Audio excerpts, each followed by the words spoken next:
Hello, welcome to CLSB Politics. Sean Briscoe speaking. So tonight we have a debate. That's pretty exciting. I have a few thoughts. I'd like to talk about kind of where I think these candidates may go and all that jazz, and kind of talk about what we can expect. I'm going to go through the rules of the debate so that we kind of get an idea of what kind of flaming dumpster fire we're really looking at. So, uh, first things first. We've got this little gem sitting here. He is completely unlikable and could not find an authentic bone in his body. He's flip flopped on just about every policy, including Trump, his running mate. The things he called him before he converted to the dark side were pretty hardcore. Nobody seems to like this guy. Uh, Cats jump at televisions when he's on them. I feel like he will be ill received by the vast majority of the people watching this debate. And then we got Tim Walz. He's like the guy next door who you'd help, hey, I'll give you a tow or I'll take you, the guy's like super nice. And he's a coach and he's used to talking to large groups. He's been at the executive level, a level that JD Vance has never been, he's governor. And I think that his real understanding of what it means to be at the executive level of a government organization is going to speak very loudly in this debate. Now, and their two styles are going to be very different. It's kind of like used car salesman versus, a championship coach, someone who's used to talking and motivating people to be the best they can be. And then on the other side, you've got, so JD's going to try and get his little, he'll have like 5 or 6, gotcha kind of, if taken out of context, they'll sound like strong messages, but in the context of the entire debate, they're going to be total garbage. Might not even make any sense. You understand? They're looking for sound bites. They're not looking to win this debate because they know they can't. But what they can do is get some sound bites, and that way they can, better play the game.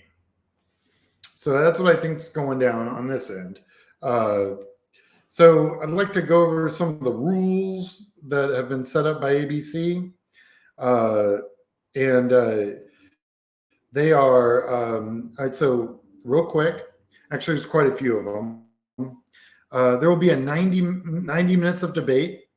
There will be no audience, which I actually like. The two moderators will be seated and will be the only ones asking questions. Candidates will stand behind podiums, pretty standard. Candidates will have 2 minutes for closing statements, which in a virtual coin toss was held on September 26th. Senator Vance won and elected to go second in the closing statements.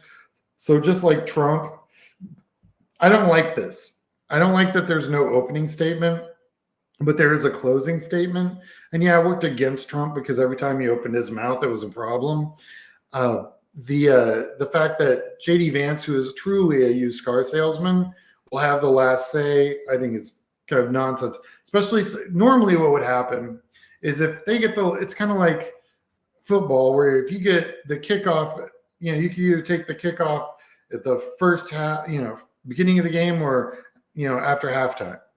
You get to choose one or the other, then the other team gets the other one. Keeps it even. That's why without an opening statement, giving somebody the last word is kind of garbage.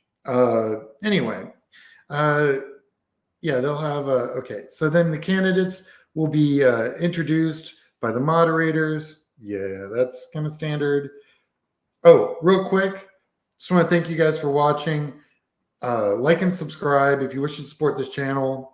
We have an account on PayPal at CLSB Politics. I went through that. That's my little weird internal commercial. There are no props or pre-written notes allowed, like that. No topics or questions will be shared in advance, like that. Campaign staff will not be yeah, that's good. Campaign staff may not interact with the candidates. Candidates will be given a pen and pad and paper, kind of just like the last debate. Event space will be available for staff and candidates walkthroughs to, so basically they get to go check out, what the stage setup is. I guess they'll do the lighting and make sure there aren't like lights pointed at the eyes of the candidates. They'll have lights to indicate time left. I expect JD Vance not to at all adhere to any kind of time restriction. I absolutely, believe he will not. They'll have flashing red lights of 5 seconds. Okay, great. CBS News reserves all rights to turn off candidates' microphones. Keep in mind, they didn't say they would. They just reserve the right. Nonsense. Moderators will seek to enforce timing agreements. Seeking is not. That's kind of wishy-washy. For each question, the candidates ask the question will get 2 minutes to answer, and the other candidate will get 2 minutes to respond. Then each candidate gets 1 minute to further rebut the other one, what the other one said. So we're looking at 2 minutes, 2 minutes, and then you're going to get 1 minute, 1 minute. So it's not too bad. But that's the rules. There will be, not like the last debate, which completely destroyed Trump. There will be no fact check unless Waltz gives up his time on his issues to fact check the moron. I hate that. That drives me insane.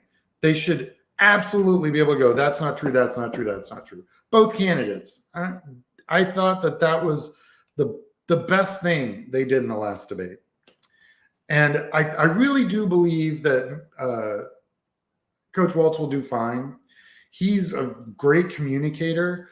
I don't know if you remember, but oh my God, it feels like 1,000 years ago. When they did the, White Dudes for Harris call and Waltz spoke, and I had actually not heard him up until that point. And I was thoroughly impressed. I think I brought him up like 3 times on my video about that call. I was like, man, I just didn't really know much about him. Everyone was kind of concentrated on, our astronaut and our governor in Pennsylvania. And this guy wasn't really talked about a whole lot. He was on the list, of course. That's why he was on my radar at all. But man, when I heard him talk, I was like, the guy talks like a normal person. And I think that's what's going to come across in this debate. I really do believe that Waltz will take this one. And it's a low bar because his opponent has no credibility. He's going to lie like a rug. He's going to tell you things that Trump will do or not do that has absolutely not been cleared with Trump yet, right? We've already seen that. And he'll play to his base, which is great because, quite honestly, that base is made up of people who, honestly, have no idea what math is and also have no concept of history or policy. So he's going to play to that group. Waltz will then, I think Waltz is more pragmatic because he's a governor of a state.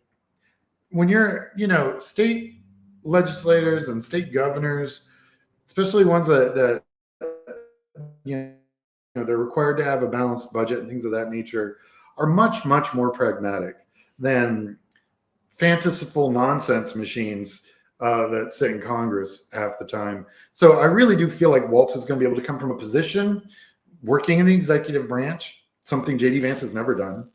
And he'll be able to speak to actually solving problems. Whereas JD Vance will be like, well, he's going to invent problems. He's literally out of whole cloth. He's going to invent problems like immigration, which honestly isn't a problem, is a solution, unless you ask any economist. If you want to understand that the demographics of our country rely on immigration. So yeah, that's a nonsense issue. Also, I've been to the border. They're like, oh, there's an army crossing. There's no army crossing the border. What it is women and children from Nicaragua, where their whole families have been slaughtered by drug lords, and they're trying to escape. They're being human beings. That's a huge difference, in my opinion. So, yeah, that's my thoughts on the whole process there, and I'm looking forward to it. I am going to be sitting with a bunch of college students um, uh, watching the debate at one of the universities here in Green Bay with the Young Democrats. And I might, if I can figure out how to do it, I might do a live show if they'll let me. I haven't done one before. I won't give a whole lot of notice, but I might, if I can, I will try and get 4 or 5 of them to speak to what they thought of the debate, and see if I can get that. If not, I could just record it, and maybe it'll be on my show tomorrow. We'll figure it out. But I think it'll be cool, and I think I would be very interested in what their opinion is, and because I mean, you guys hear from me all the time. I mean, I got 26 years in this. Getting somebody who's in their 20s who hasn't sat through 1,000 debates, I think that's a much more realistic perspective. Yeah, that's my blind side. I've been doing this too long, and what I see isn't what other people might see. So yeah, real quick, there's still time to register to vote. If you've got any friends that haven't registered yet, make sure you get them to register. I posted this on my community page, but whatever state you're in, you can go and you can get all the information from your county elections office or your state secretary's office, or you're going to vote.gov, and they've got a bunch of information. And I don't have a quote. I apologize. I will have a quote next time. Thank you for watching. Check your voter status, like and subscribe. If you wish to support this channel, you can check us out on PayPal at CLSB Politics. Thank you very much. Hope everyone has a great debate night. I'm going to be watching. I know all you will as well. So, yeah, this is the fun part. All right. Talk to you guys later.